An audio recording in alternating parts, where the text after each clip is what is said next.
노동연구원의 허재준입니다. 아마 여기 계신 분들 관심을 가지고 여기까지 오셨을 때는 어찌 보면은 지난 한 1년 8개월 동안 저보다 더 그 매스컴이나 다양하게 나온 출판물 이런 것들을 통해서 소위 4차 산업혁명, 지능정보기술의 발달, 혹은 인공지능과 로봇, 빅데이터 이런 얘기에 관해서 굉장히 여러 경로로 학습할 기회를 많이 가지셨을 것 같고, 실제 서적이나 이런 것도 섭렵을 하셔가지고 저보다 많이 하시는 분도 계실 수 있을 것 같습니다. 제가 오늘 그 주제가 이제 4차 산업혁명 혹은 기술 진보가 이제 우리 그 노동 분야에 미치는 영향 혹은 일자리에 미치는 영향, 이거를 지금 발표 주제로 삼고 있기 때문에 아마 여러분들이 가지고 계시는 그 지식을 바탕으로 생기는 질문을 제 발표와 함께 이렇게 서로 교환을 하면 저도 많이 배우는 기회가 되리라고 생각합니다. 그럼 제 발표를 시작하겠습니다. 오늘 주제는 4차 혁명 시대 노동 변화와 미래 시작, 이렇게 제목을 붙였는데요. 제가 이 제목을 가지고 발표를 할 때 지금 가장 시중에 많이 나온 소위 미래담론 기술을 갖다라고 관련해 가지고 미래담론. 근데 제가 여기 서 있으면은 이게 좀 안 보일 것 같은데 제가 이쪽으로 옮기면 안 될까요? 그죠? 여기가 좀 나은 게 이쪽에 카메라 앵글을 바꾸는 게 좋을 것 같습니다. 많은 분들이 이제 그 얘기하는, 그러니까 전문적인 학자, 그러니까 미래학자는 물론 경제학자 혹은 기술에 관련해 가지고 현대의 그 기술 동향을 많이 알고 계신 분들 하는 얘기가, 옛날부터 기술 진보는 계속 있어 왔지만 이번에는 좀 다른 것 같다.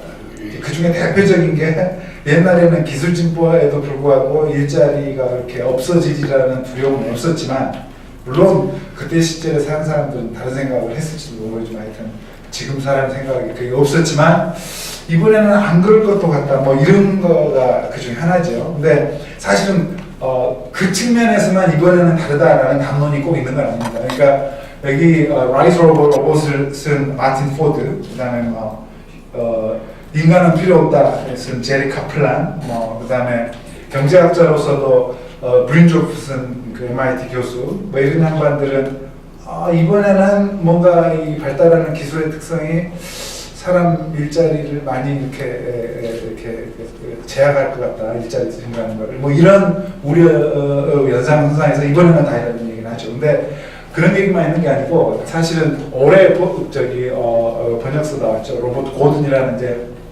양반은 원래 이제 경제학자로서 명성을 쌓으신 분인데, 이번에는 다르다라는 담론은 어떤 맥락에서 얘기하냐면, 지금 우리가 과거 100년 동안을 봤을 때, 미국 역사를 기준으로 특히 과거 100년 동안을 봤을 때 목격했던 그런 고도 성장 시기는 앞으로는 없다.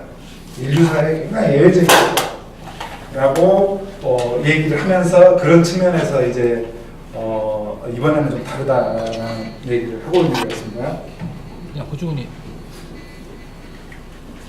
그래서 이제 굉장히 다른 얘기죠. 그러니까 지금 우려할 거는 일자리가 줄어들고 안 들고 이런 얘기는 사실은 고든 같은 사람은 동의도 하지 않았고, 경제학자들은 보통 동의하지 않습니다. 엔지니어들은 기술적으로 사람 일 대신할 것 같으면 일자리가 없어질 거라고 생각하지만, 경제학자들은 그거 말고도 그 기술적 가능성이 실현되려면 여러 가지 다른 요인들이 작용하기 때문에 그렇게 쉽사리 없어지지 않는다라는 거에 동의를 하지만, 그런 경제학자 중에 아주 대표적인 주자 중에 한 분이지만, 이 양반은 이제 또 다른 관점에서 이번에는 다르다고 얘기하고 있는 거고, 이제 오늘 얘기하고는 사실 좀 관계가 없을 수도 있습니다. 여기 이건가요? 여기 포인터가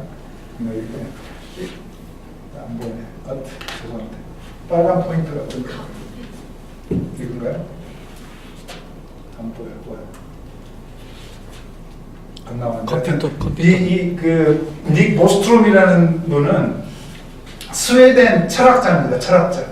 철학자인데, 그러니까 그 커즈와일이 그 특이점이 온다 뭐 이런 얘기 하잖아요. 특이점이라는 게 이제 이쪽 분야에서 얘기할 때는 기계가 인공지능이 사람보다 앞서가지고 이제 지능이 스스로 학습을 해서 사람보다 앞서가지고 이제 스스로 발전하는 뭐 이런 임계점 같은 걸 얘기하는데 그런 얘기들을 이제 엔지니어 입장에서 하는 게 아니고 지금 인류사를 좀 진행되어 온 걸 보면 인간이 한 번만 실수하면 그러니까 하지 않아야 될 짓을 한 번만 하게 되면 결국은 그런 시대로 넘어간다는 거예요. 뭐냐면 인공지능이 그러니까 지금은 침팬지가 동물원에 있지만 나중에는 사람이 동물원에 있을 수 있는 상황에 있을 수도 있다는 거예요. 그러니까 지금 또 다른 의미에서 이번에는 다른 그러니까 기술 발달에 대해서 다른 의미를 전달하죠. 그래서 이런 그 상이한 견해가 있는데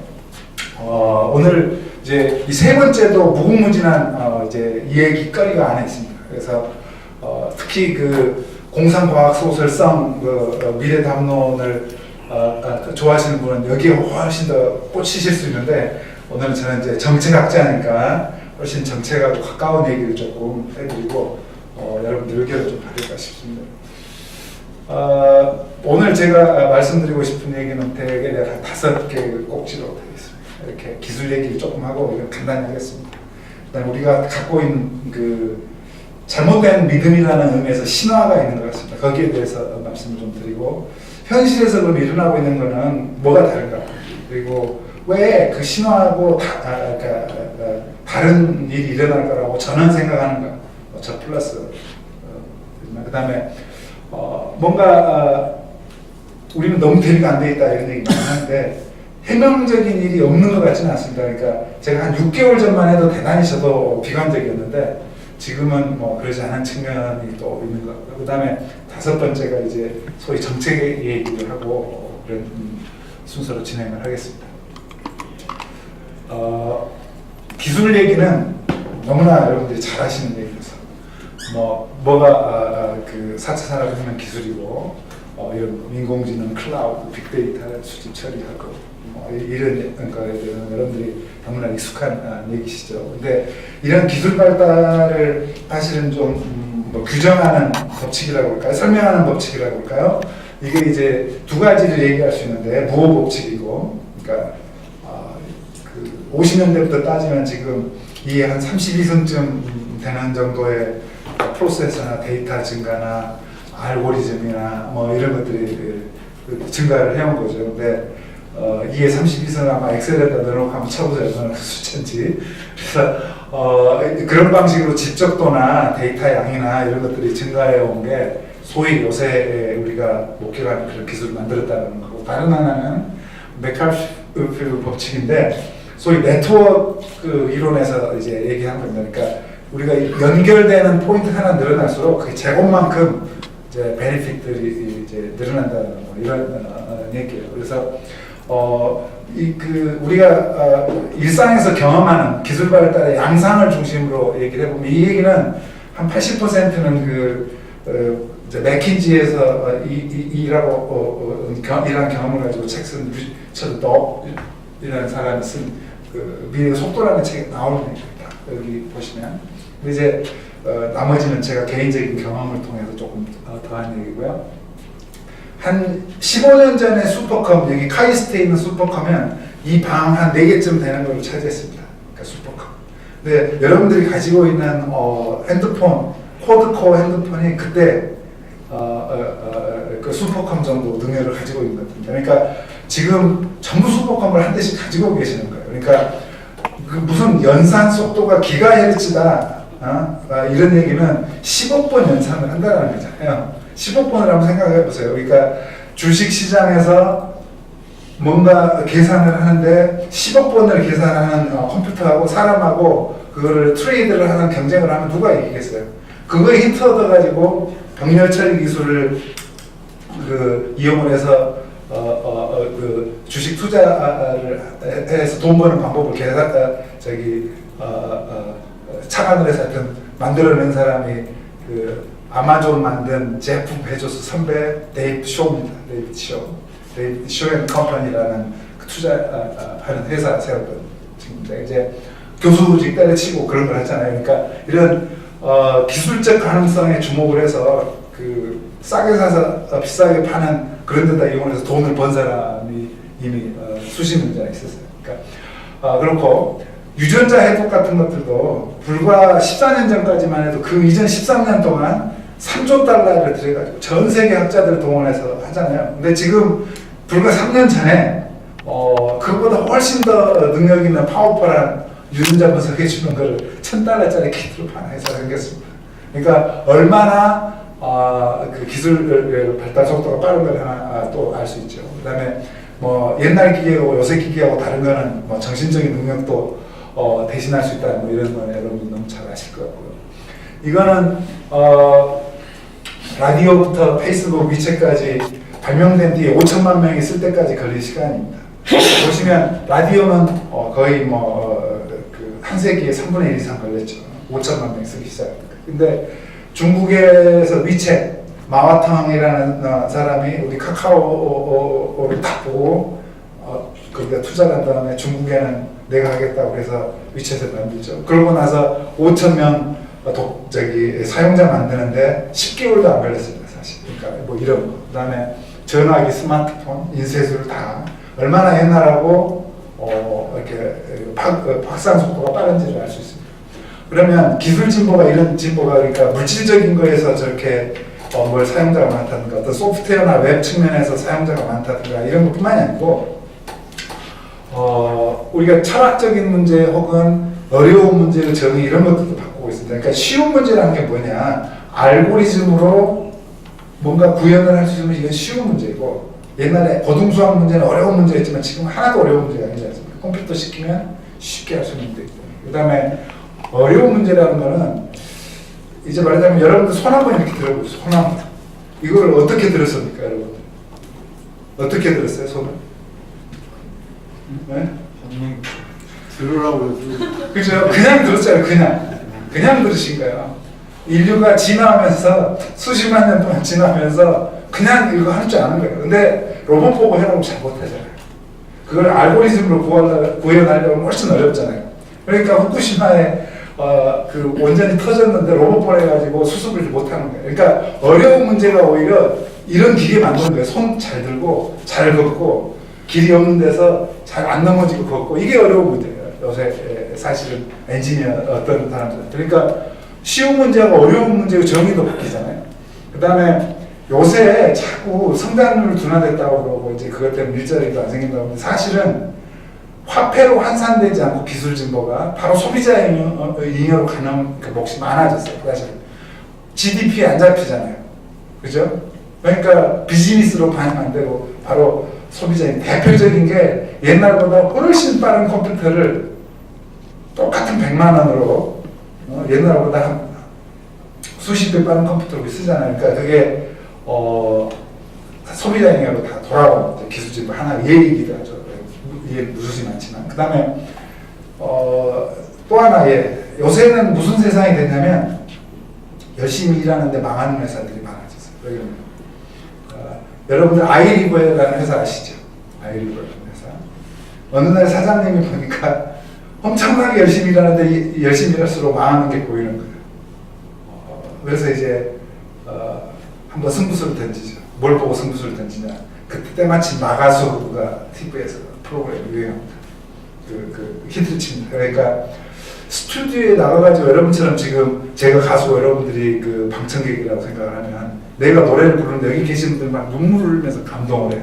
근데 집에서 텔레비전 보시는 분은 그냥 뭐 이렇게 심상하게 평상스럽게 누가 라디오에서 노래 나오듯이 듣잖아요. 그래서 저 차이가 뭐냐라고 현장에 있는 사람의 감동을 구현할 만한 그 음원을 개발해보자라고 엔지니어 이제 음을 잘하는 사람하고 이 소프트웨어를 잘하는 사람하고 한데 협업을 해서 뭔가 하나 만드는 데입니다. 요새 아스텔 앤 컨이라고 이렇게 조그만 옛날 그 워크맨 같이 생겼는데 훨씬 비싸죠. 초기에 나왔을 때는 300만 원 뭐 이랬었어요. 그러니까 그거 가지고 아이리버가 회생을 합니다. 세계적인 음악 잡지의 표지 모델로서 보고 그 기계가. 그래서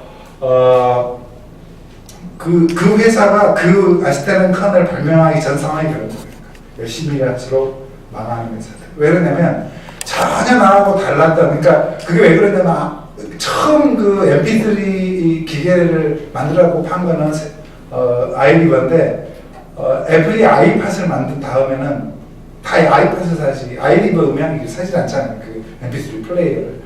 그래서 아무리 그거 열심히 만들어봐야 망하는 것만 보이는 거예요.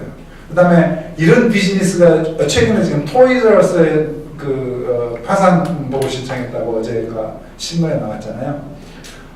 말하자면 온라인 비즈니스의 어두운 그런 그 회사들, 그러니까 아마존이 기업 가치가 20배 그러니까 커질 때 월마트라든지 또 미국의 유통기업이 있으니까 제 펜이랄지 이런 회사들은 사실은 20분의 1로 쪼그라들었습니다. 기업 가치가. 그러니까 그 회사들이 열심히 일하지 않아서 그렇게 쪼그라들었겠습니까? 그렇지 않잖아요. 그러니까 전혀 다른 비즈니스 모델이 나하고 경쟁 모델 그 회사가 되자마자 10년 안에 다 그런 일이 생긴 거예요. 그러니까 노키아도 마찬가지고요.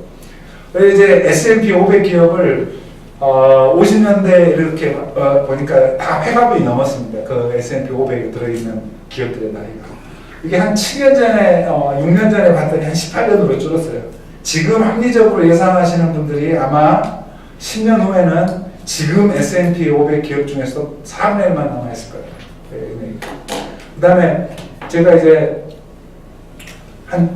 우리 소위 플라자 합의 직전 직후로 한국 경제 굉장히 잘 나갈 때 기준으로 사실은 12년이나 16년 교육을 받고 나오면 30년 이상 그냥 이렇게 그 직장 생활하거나 직업 생활을 하는데 별로 문제가 없었어요. 한국 경제가 커가는 시기에.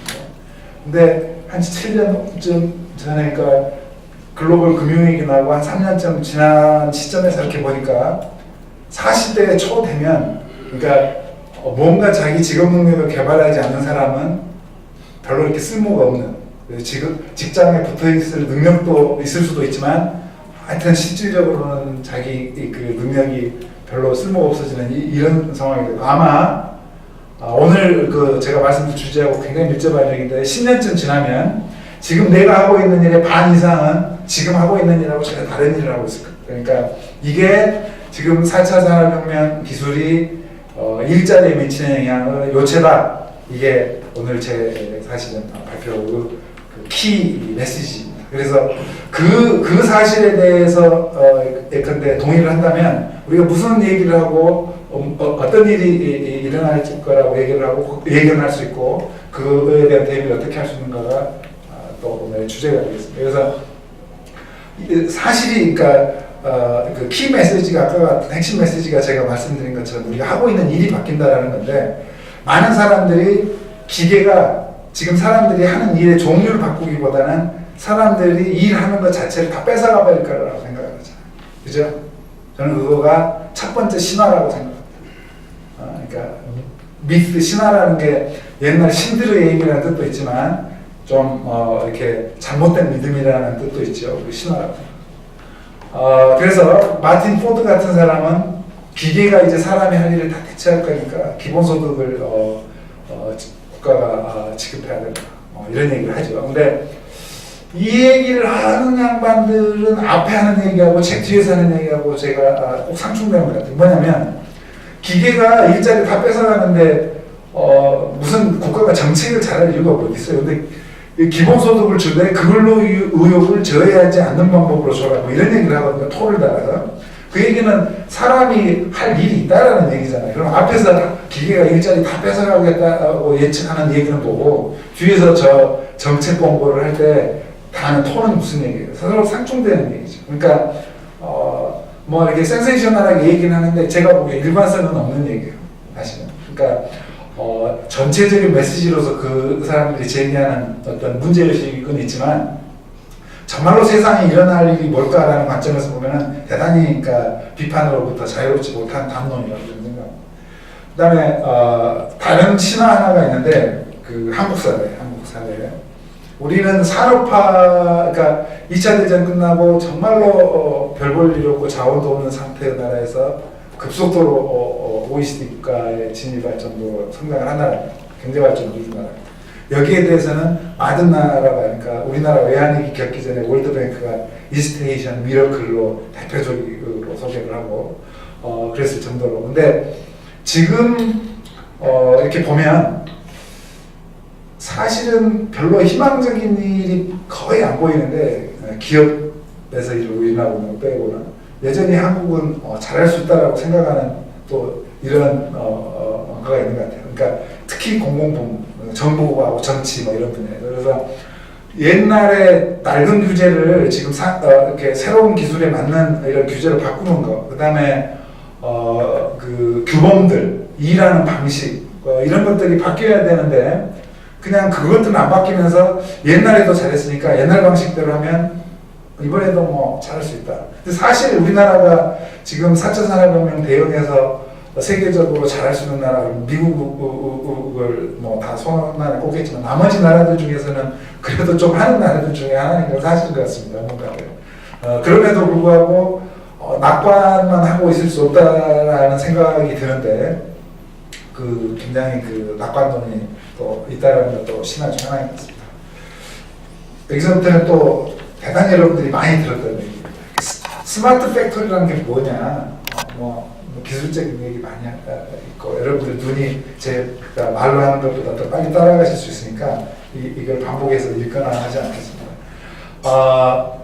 스마트 팩토리가 저는 가장 다른 점은 뭐냐면, 옛날 자동화 시스템하고 다른 점은 뭐냐면, 옛날 자동화 시스템은 이런 거예요. 그러니까 내가 그 사실은 포천에 가서 사람 구경하기 힘든 70년대에도 그랬어요. 여기 그 샘물 끓이는 고로 앞에 있는 사람 말고 일단 샘물이 쏟아져 나와가지고 그 철판을 강판을 만드는 그 공정에 들어가면 사람이 사실 필요 없잖아요. 그 컨베이어 벨트에서 철판이 왔다 갔다 하면서 펴지고 핫코일도 만들고 그렇지. 근데 그런 자동화 시스템에서 뭔가 고장나면 그때는 계기 보고 있던 사람이 이상현상을 발견하면 그냥 외부의 그 시스템 만든 일본 회사에 연락을 해서 픽스를 하면 고치는 거죠.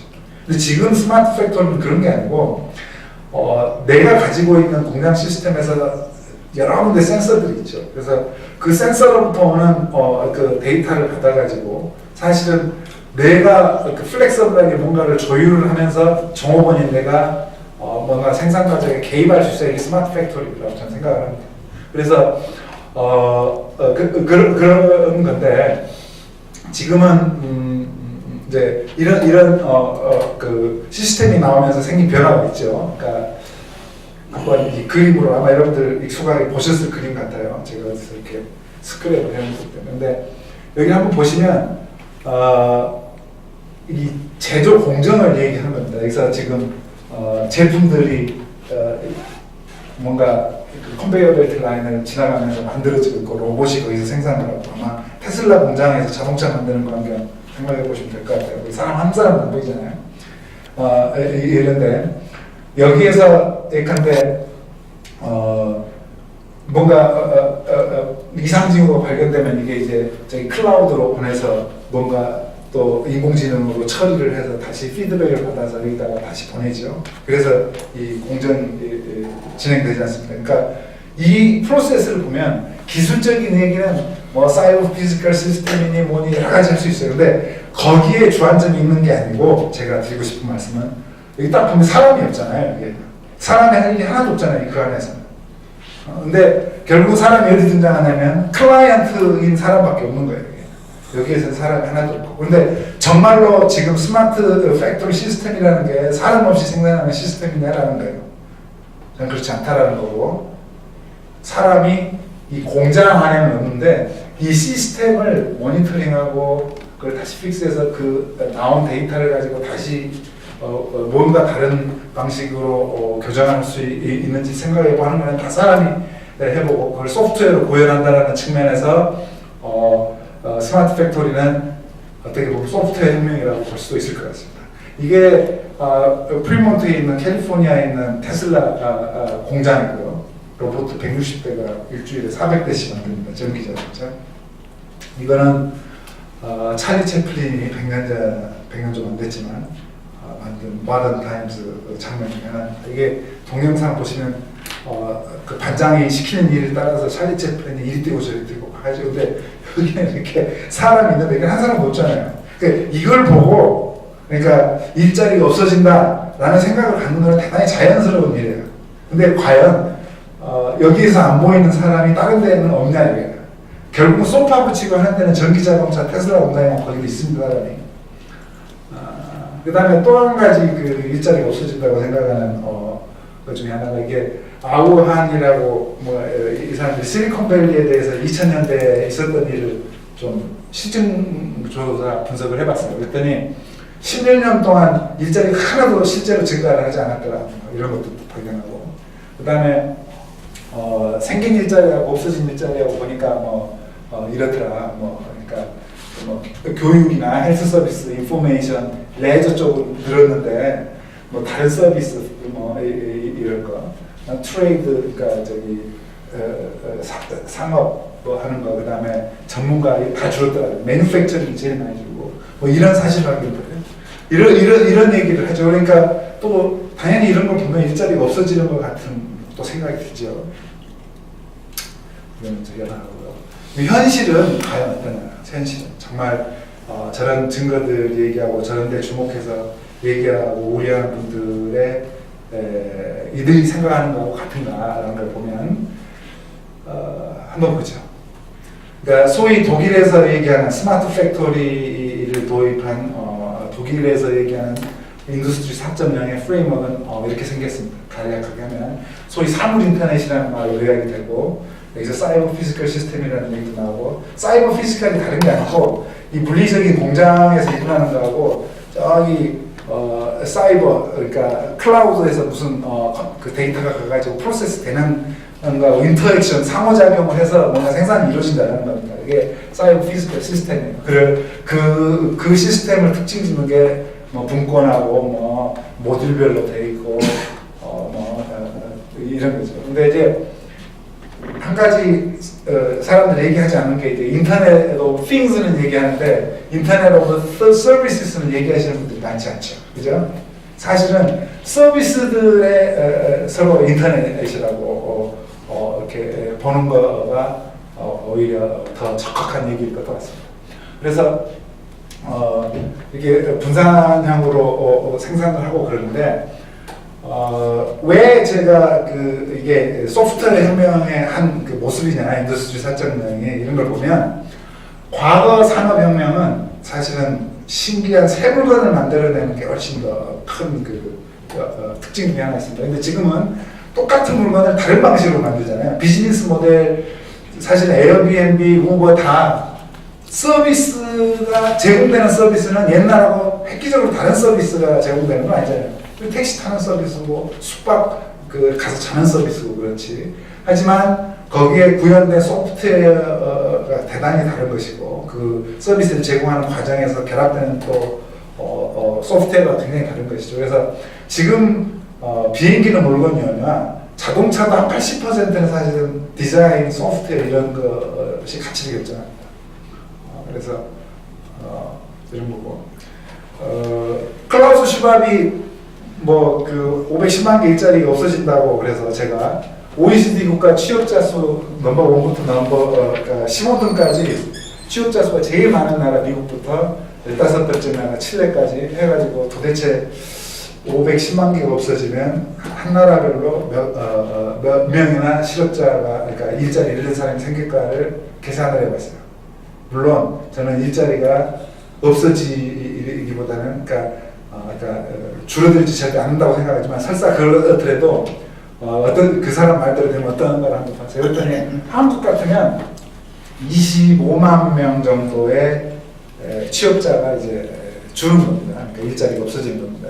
그게 5년 동안에 일어날 일이에요. 2020년까지 일어날 거라고 그랬기 때문에. 그러면은 1년에 한 5만 개쯤 없어지는 거잖아요. 그렇게 기술이 엄청나게 발달하는데. 그러니까 여러분들이 클라우스 슈밥이 510만 개 일자리가 없어진다. 이랬을 때 듣는 느낌하고 지금 제가 이렇게 설명할 때하고 느낌이 어떻습니까? 외환위기가 있었던 98년에 한 해 동안에 없어졌던 우리나라 일자리가 몇 개인지 아십니까?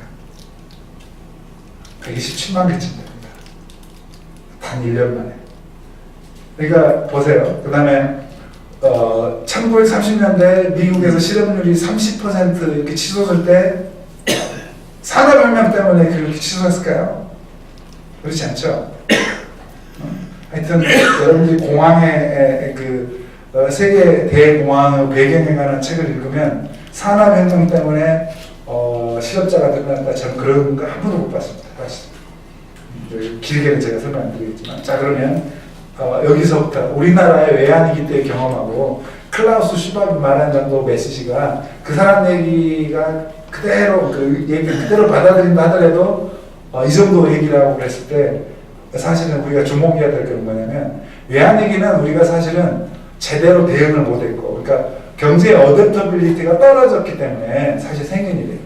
대공황도 마찬가지입니다. 그러니까 산업사회에 진입을 했을 때 옛날 농경사회에서부터 유지되어 오던 그런 규범들을 그 산업사회에 맞게 잘 못 고쳤기 때문에 생긴 일이고, 대응도 거기에 맞게 못했기 때문에 생긴 일인 것이죠. 그래서 역시 기술에 대해서도 똑같이 대응을 잘하느냐 못하느냐는 문제지 기술 자체가 일자리를 없앨 수는 없다는 얘기를 드릴 수 있을 것 같습니다. 그래서 이걸 요약을 드리면, 기술이 바꾸는 거는 저런 거죠. 그러니까 대신해버리는 거는 조립 재고 관리도 하고, 아마존에 보면 키바 로봇 하는 일을 다 지금 옛날에 사람이 했는데 지금 로봇이 하잖아요. 그 다음에 정보 처리 분석, 옛날에는 사람이 했는데 요새는 이제 신참 변호사, 회계사가 하던 일을 다 이제 인공지능 가지고 로봇이 하는 시대가 됐지 않습니까? 그 다음에 기자가 쓰던 기사도 이제 인공지능 로봇이 하고, 뭐 이런 방식으로 기계, 인공지능과 로봇이 사람이 하던 일을 대체를 합니다. 그 하던 일을. 그래서 어떤 직업들은 없어지는 직업이 있을 수 있죠. 그러니까 수요가 현저히 줄어들거나 아니면 없어지거나. 근데 그런 직업은 사실은 극히 소수입니다. 그러니까 옛날 직업사전하고 지금 직업사전을 봐도 없어진 직업보다는 생긴 직업이 훨씬 많고, 설사 그 직업은 안 없어지고 사람이 줄었다 하더라도 그게 하루아침에 없어지지는 않습니다. 그 다음에 그래서 가장 큰 변화는, 요체는 우리가 지금 수행하고 있는, 제가 이코노미스트로서 수행하고 있는 그 직업이 있지 않습니까? 그래서 이 직업이 그 다음에 학교에서 교사들이 수행하는 이제 또 직무가 있지 않습니까? 그 일이, 그 하는 일이 바뀐다는 게 변화의 가장 큰 포션이지, 큰 부분이지, 그 교사 직업이 없어진다, 의사가 없어진다, 변호사가 없어진다, 이거는 변화의 주된 부분이 아니다라는 거고요. 사실은 이 어떤 그 기술적 가능성으로 이런 걸 대신을 하는데, 이게 여기까지 이렇게 건너오려면 사실은 기계를 투자하는 비용보다 사람을 쓰는 비용이 훨씬 비싸야 됩니다. 그래야지 기계를, 인공지능 기계를 수입해요. 그러니까 그 조건이 충족되지 않으면 안 하죠. 다르다면은 이런 거 생각 한번 해보세요. 아마 여러분들 그 미리양원이나 이발소에 뭐 3주에서 2주, 뭐 한 달 이런 기간 안에는 한 번쯤 가실 텐데, 로봇이 다 깎아주고 이제 어떤 기계처럼 내가 그 고객된 박스 안에 앉아 있을 때 로봇이 깎아주고 내보낸다 그러면 신기해서 처음에 한두 번은 갈 것 같아요, 그죠? 근데 제가 보기에 한두 번 가고 다음엔 안 갈 것 같아요. 하지만 미용사가 머리를 확 찌러지게 깎아주는데 옆에서 로봇이 빗도 집어주고 가위도 또 집어주고 그다음에 드라이기도 또 집어주고 이런 서비스를 하는데 가면 계속 가실 거 아니에요. 이게 뭡니까? 그러니까 왜 훨씬 싼 로봇 이발사를 하는 데는 잘 안 갈 것 같아요. 그러니까 제 생각만인가요, 그게? 안 갈 것 같잖아요. 그게 이 수용성이라는 거예요. 사람이 하는 걸 왜 길이 그런 거 하는 거 그렇지 않다. 그러니까 개인 서비스 같은 경우에는 아무리 기술적으로 머리끝까지는 로봇이 나온다고 그러더라도 투자비가 안 나와서도 투자가 안 될 수 있고, 다음에 설사 그렇더라도 블루클럽 같은 데서 도입을 해가지고 사람 음식 이발한다고 해서 비즈니스가 제 생각에는 잘 안 될 것 같다는 얘기. 사람이 로봇하고 함께 일하는 미용실은 되지만 기계 혼자서 일하는 미용실은 안 될 것 같다. 제 생각에. 그게 수용성에 관한 얘기입니다. 다음, 자율주행차가 있는데, 지금 자율주행차 운행을 허가한 나라 미국의 일부 주까지 한 15나라 되죠. 그런데 사람 없이 자율주행을 하라는 나라는 아직 하나도 없습니다. 사실. 그러니까 비행기가 다 자동 항법 장치에 의해서 운행을 하지만 기장, 부기장 두고 운행하듯이 여전히 사람이 있어야 돼요. 그러니까 사람이 기계에 대해서 100% 신뢰를 못하고 불량 확률이 0.01%라고 있다라고 생각하는 한 그 레귤레이션은 사실은 사람 없이 운행해도 된다라는 레귤레이션이 들어올 때까지는 굉장히 많은 시간이 걸리는 거고, 그게 이제 그런 안전 우려 때문에 그러는 거죠. 그래서 세상의 기술적 가능성 때문에 내일 모레 금방 바뀔 것 같지만 그렇지 않아요. 5년 전에 텔레마케터가 우리나라에 62,000명 있었습니다. 5년 전이 아니고 7년 전에. 근데 2년 전에 48,000명으로 줄었습니다. 근데 2010년에도 자동화 확률이 99%였고 2015년도에도 자동화 확률이 99%였어요. 근데 왜 그렇게밖에 안 줄었을까요?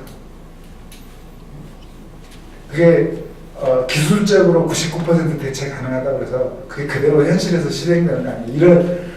이런 우리가 지금 AR에서 전화를 해가지고 뭐 이렇게 단계적으로 가는 것보다는 바로 연번 누르고 상담을 원하잖아요. 그러니까 안 없어지지. 그러니까. 그래서 기계가 하는 일이 생기면 기계가 하는 일은 당연히 하고 사람이 하는 일을 또 정의합니다. 그걸 보다 나은 서비스를 하기 위해서도 그렇고 인간의 욕구가 보완하기 때문에 뭔가 싸게 이용할 수 있는 기계의 서비스가 있으면 그걸 이용해서 새로운 서비스를 개발해서도 그렇고 이런 거죠. 그러면 뭐 그러니까 일자리가 없어지는 거는 뭐 그렇다 치자, 안 없어진다 치자. 그러면은 도대체 일어나는 변화가 도대체 뭔데? 라고 질문을 우리가 할 수 있을 것 같습니다. 요새 이제 일어나고 있는 변화 중에 특징 중에 하나가 사실은 옛날식의 정규직 근로자는 많이 줄었다. 그래서 지금 우리 새 정부에서 다 정규직으로 만들으라고 그러는데 이게 피할 수 없는 과정이라면 옛날식의 정규직으로 만들면은 이게 오래가지 못할 거라는 건 너무나 자명한 것 같습니다. 그러니까 정규직으로 만들 때 새 시대에 맞는 정규직으로 만들어야 돼서 사실 임금 체계도 바꿔야 되고 일하는 근로 시간에 대한 규범도 바꿔야 되고 굉장히 많은 걸 바꾸면서 새로운 그 정규직을 하지 않고 옛날식의 정규직을 하면 당연히 무슨 탈이 나고 될 거라고 생각하는 게 정상입니다. 우리나라의 일자리 양극화에 대해서 제가 분석을 한번 해봤어요. 그러니까 이거는 그 스킬을 중심으로 나눠본 겁니다. OECD 국가에 대해서 최근에 올해 나온 보고서에 보니까 한국은 자료를 안 줬는지 없고 이렇게 보니까 다 지난 20년 동안 중간직 기술을 가진 일자리들이 줄었습니다. 우리나라가 중간 기술을 가진 그 일자리가 줄어든 그 비율로 보면 제일 적게 들었어요.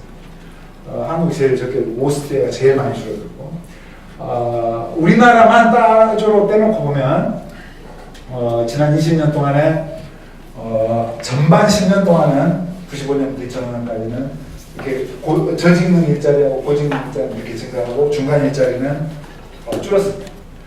그 후 최근 10년 동안을 보면 저직능 일자리는 줄고 고직능 중간 일자리는 늘었습니다.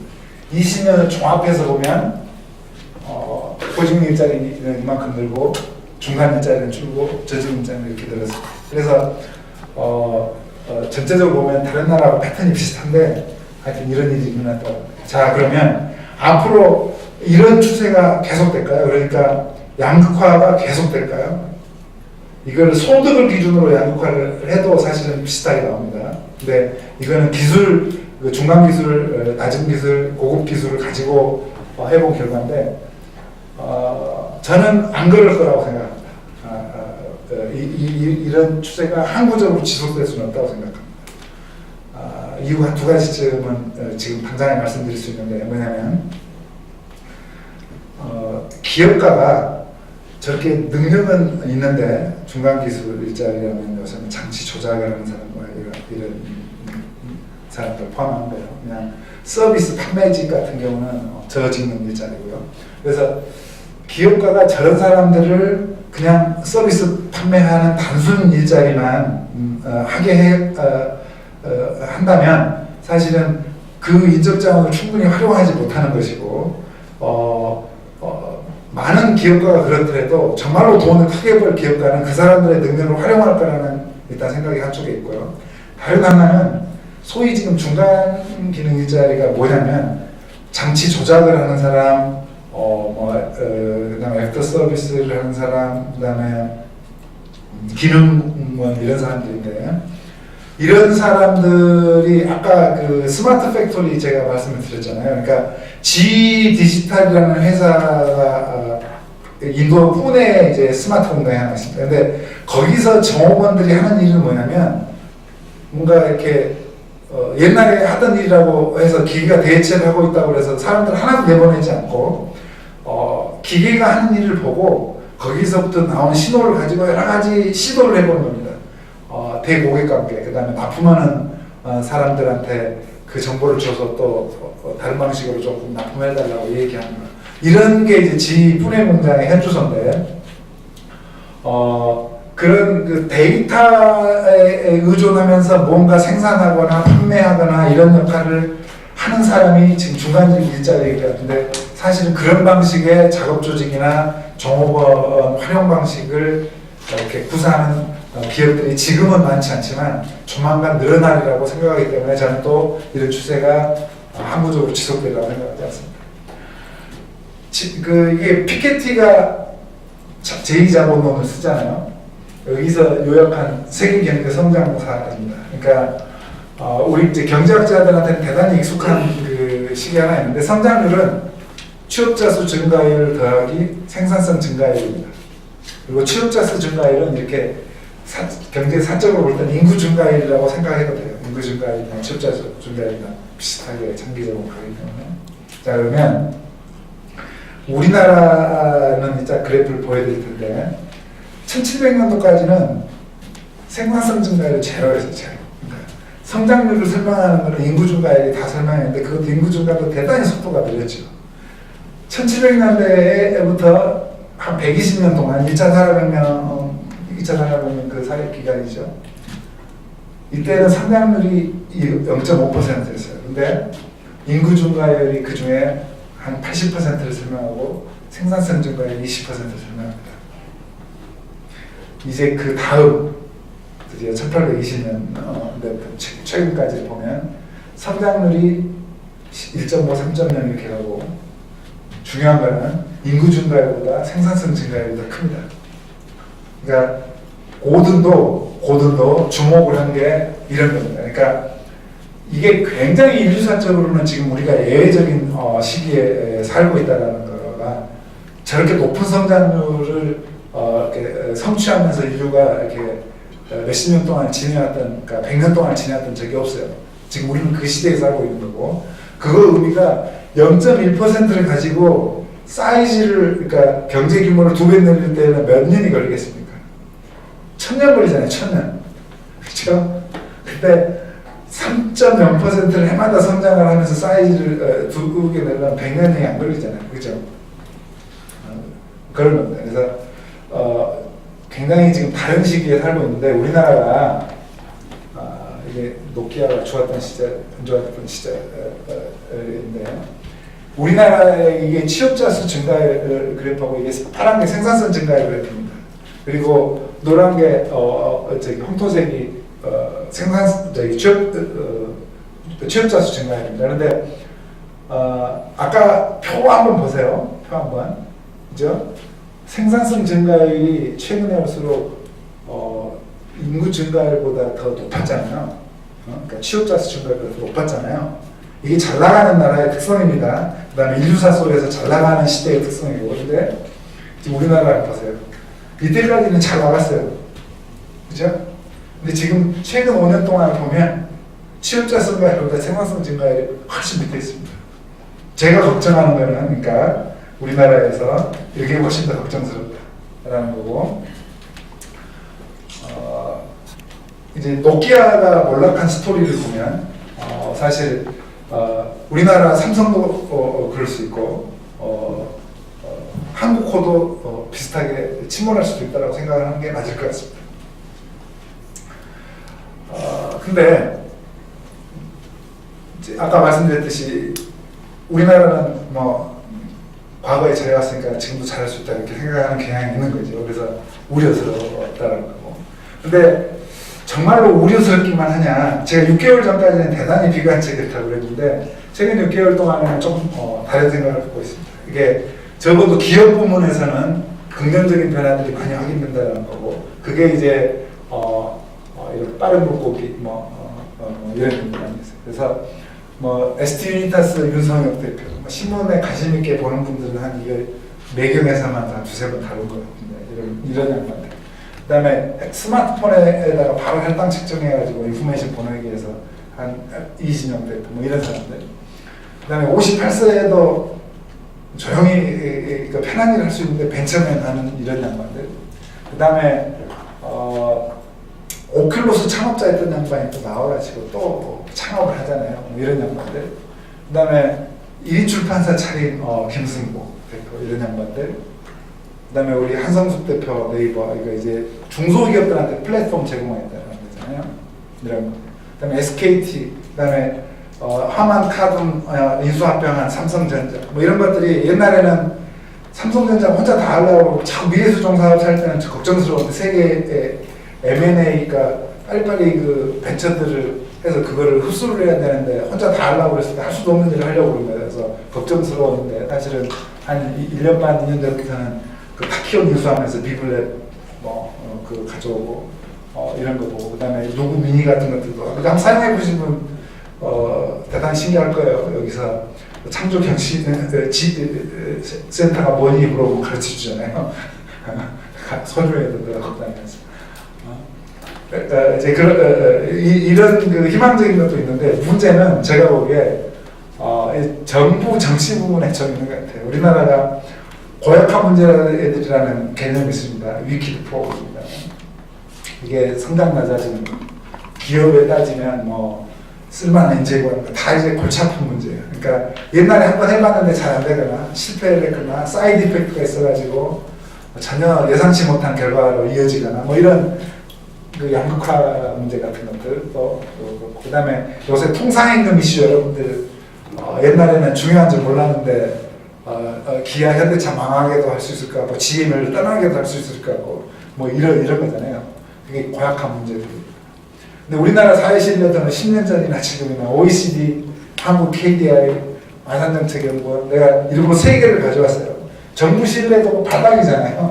사법제도 신뢰도 39등, 정부 신뢰도 26등, 뭐 이렇습니다. 그러니까 이게 지금 옛날처럼 옛날 방식대로 하면은 된다, 이걸 믿고 있어야 될 때는 아닐 것 같다는 생각이 좀 들죠. 나는 1년 전에 그 JTBC에서 그 우리나라 헬조선 뭐 이런 거 했을 때 조사한 거잖아요. 카카오 공동 설문조사. 야, 한국 떠날 생각이 든 적 있냐 했더니 88%가 그런 적이 있다고 그러고, 왜 힘든데? 야, 우리나라 정부 못 믿겠다 뭐 이런 거고. 그다음에 야, 억울한 사람을 사법부가 제대로 돌봐주는 것 같냐? 아닌 것 같다는 거. 뭐 이런 거잖아요. 그다음에 이게 경총이라는 데가 노사관계 사용자 측 파트너입니다. 이 양반이 초대 회장이십니다. 이게 전남방지. 사실 이 양반이 야, 나 한 번도 자른 적이 없는데 종업원 내보낸 적이 없는데 지금은 내가 방법이 없다. 이러고 있어요. 이 지금 통상임금 소송하고 패소하고 같은 데는 또 자, 그러면 여기에서 지금 어떻게 해야 되냐. 기업이 해야 될 일이 있고, 아까 스마트 기업 얘기를 했죠. 작업 조직에 대해서 아까 중간 직능 일자리 사람을 잘 조직하는 기업이 사실은 이 시대에, 그러니까 그걸 잘 조직하는 방법은 데이터에 주목하는 거고, 데이터하고 사람이 할 일, 로봇하고 인공지능하고 사람이 할 일을 잘 결합하는 기업가가 진짜 기업가고, 새로운 일하는 방식, 옛날에는 테일러 시스템이고 컨베이어 벨트 시스템이고 그랬지만 지금은 데이터와 함께 일하는 거다. 그 얘가 아마존이고 아마존고 아디다스고 뭐 이런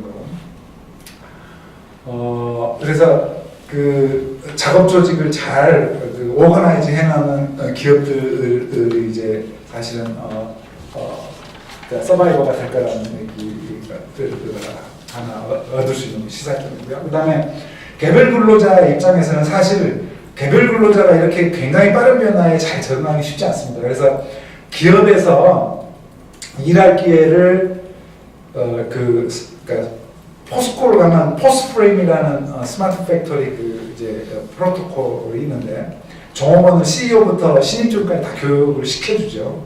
그래서 한 부서만 그거를 잘해가지고는 안 되기 때문에 그래서 그런 기업에서 일할 기회가 있는 사람은 오케이. 근데 보통 지자체에 있는 중소기업들 가보면 제공하는 일자리가 다 나머지는 기기가하고 단순한 일자리밖에 사실 없습니다. 그래서 내가 안 하고 싶어서가 아니고 그런 일밖에 없는데 어떡하냐. 그랬을 때는 사실은 이제 상황 판단을 좀 해서 다른 회사를 가는 게 사실 중요한 것 같아요. 그러니까 이런 데이터 활용을 해서 생산하는 그런 회사에 조금이라도 억세스를 하는 게 개별 근로자 입장에서는 필요한 일 같다는 거고 그런 근데 내가 잘 적응할 수 있도록 훈련 시스템 만들고 학교를 바꿔달라고 지자체, 교육청, 정부에 요구하는 게 필요한 일들 같고요. 대학은 우리나라 지금 우리 김학 박사님이 하실 얘기가 있을지 모르겠는데 선진국은 한 대학당 학과가 한 20개쯤 있습니다. 근데 우리나라 한 60개쯤 있습니다. 그러니까 전부 백화점 나열식. 근데 인구는 줄고 이제 3년쯤 뒤에 그러면 아마 지방이건 서울이건 반에서 한 중간쯤만 하면 서울에 있는 대학교 다 갈 정도로 학생 수가 줄어듭니다. 지방대학이 사실 어떻게 정할지 모르겠는데 여전히 변화는 대단히 느립니다. 학과랑 재적생 수 190명, 교원 수는 6.5명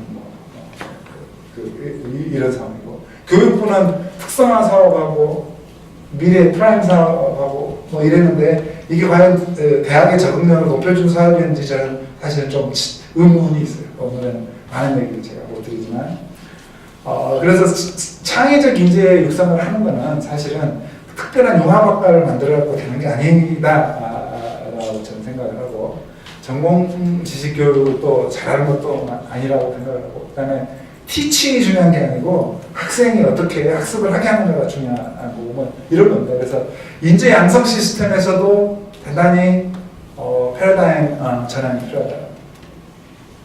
노사관계 오늘 이제 끝맺는 얘기입니다. 이 얘기만 하고 과거에 보면 눈치만 보고 있었거나 남이 하는 일에 대해서 어깃장만 놓거나 그리고 30년을 지금 지내온 거예요. 그러니까 80년대 10년을 빼더라도 20년을 이렇게 지내온 겁니다.